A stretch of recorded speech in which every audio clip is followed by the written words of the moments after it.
Saviez-vous que dès l'Antiquité, des maladies inconnues sèment la terreur et la désolation en décimant des populations entières en quelques heures parfois? Au moment où j'écris ces lignes, la COVID-19 a déjà tué plus de 2 millions de personnes à travers le monde. Quelles sont les autres épidémies et pandémies les plus dévastatrices de l'histoire? Restez avec moi pour le top 10.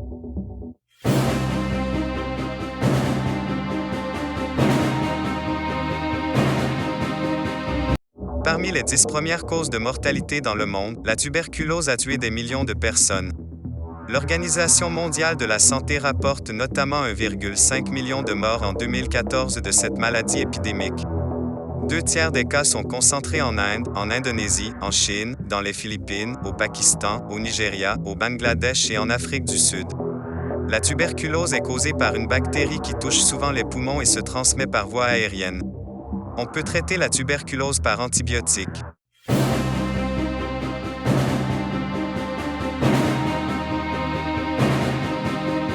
Retournons dans le passé pour la numéro 9, soit la peste antonine. Appelée aussi peste galénique, elle a frappé l'Empire romain à la fin de la dynastie Antonine, d'où son nom.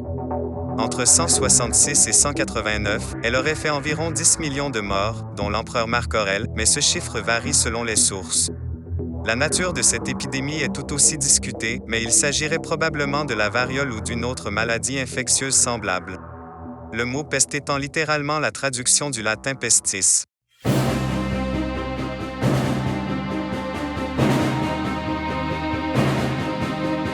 Plus tard dans l'histoire, la peste bubonique a tué 20% de la population de Londres, soit presque 100 000 personnes en un hiver en 1664 à 1665.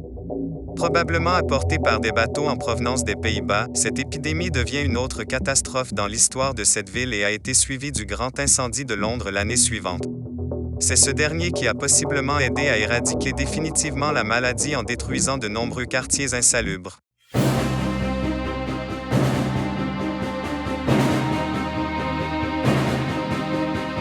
La grippe asiatique se classe 7e pour avoir tué entre 1 et 4 millions de personnes dépendamment des sources entre 1956 et 1958.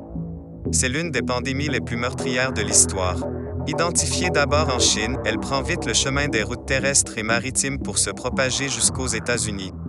En 6 mois, tout le monde est touché. Les États-Unis furent l'un des pays les plus affectés avec 69 800 morts. Sa souche a ensuite évolué en entraînant une autre pandémie, la grippe de Hong Kong, de 1968 à 1969, tuant pour sa part environ 1 million de personnes. Cette pandémie marquera les débuts des premiers vaccins antigrippaux efficaces.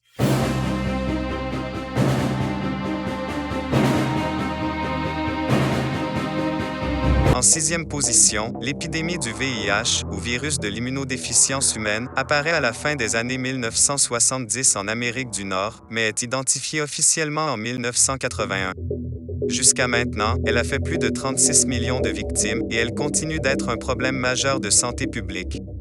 Ce virus est une infection qui atteint le système immunitaire, c'est-à-dire les défenses naturelles du corps contre la maladie. La personne atteinte est souvent asymptomatique, mais cette maladie s'installe tranquillement. Sans traitement, de graves maladies peuvent l'accompagner, évoluer vers le syndrome d'immunodéficience acquise, SIDA, et la personne en mourra. Le VIH se transmet par contact étroit et non protégé avec les liquides organiques de la personne atteinte. À ce jour, aucun traitement n'existe, mais on peut traiter la personne atteinte avec des médicaments antirétroviraux pour qu'elle mène une vie normale.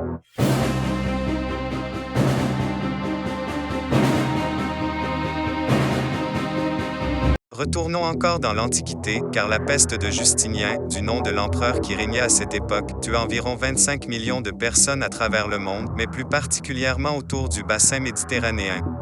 L'épidémie aurait débuté en Égypte en 540 ou 541, dépendant des auteurs, pour suivre les voies commerciales pour se propager à travers les villes côtières dont l'Italie, jusqu'en Irlande et en Grande-Bretagne. Cette épidémie est la première occurrence historique de la peste bubonique. Elle aurait fait plus de 10 000 morts par jour. La peste de Justinien a refait des millions de victimes 50 ans encore après son apparition.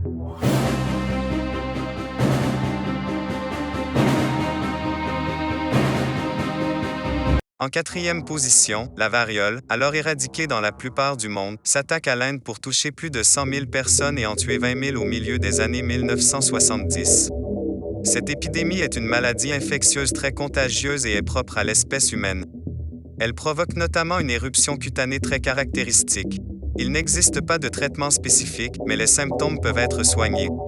C'est un vaccin accompagné d'une campagne massive de vaccination, organisée par l'OMS, qui a permis d'éradiquer totalement la maladie en 1977.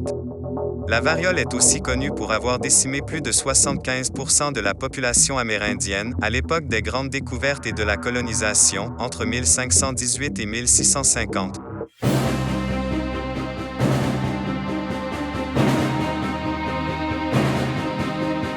Quant à elle, la grippe espagnole aurait tué entre 50 et 100 millions de personnes en 1918 et 1919. À l'époque, la Première Guerre mondiale faisait rage. Comme l'Espagne n'était pas concernée par le secret militaire, en s'étant abstenue d'y participer, elle a été la première à parler publiquement de cette nouvelle épidémie, d'où l'attribution du nom de l'épidémie, qui fut pourtant originaire de Chine. La plupart des victimes de la grippe espagnole mouraient de surinfection bactérienne au bout d'une dizaine de jours, après les premiers symptômes grippaux. Devenue finalement une pandémie, elle a fait plus de victimes que la Première Guerre mondiale, en contaminant plus d'un tiers de la population mondiale. En 3 mois, elle s'est propagée dans plusieurs pays et continents.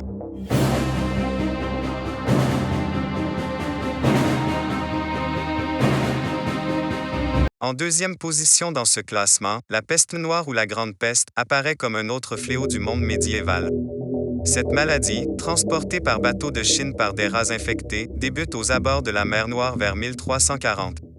Ces rats transportant eux-mêmes des puces infectées, elles piqueront les hommes des ports commerciaux, et la pandémie se développera très rapidement dans toute l'Europe, dans l'Afrique du Nord, et dans certaines régions du Proche-Orient et d'Asie, pour tuer plus de 75 millions de personnes. Selon certains auteurs, elle aurait tué entre 30 et 50% de la population européenne, entre 1347 et 1352. Cette peste bubonique se traduit par l'inflammation d'un ganglion et une tension douloureuse des tissus, soit le bubon. Ces ganglions inflammés finissent par s'ulcérer et suppurer. Le fléau est réapparu au cours des décennies suivantes, faisant près de 100 millions de victimes à travers le monde.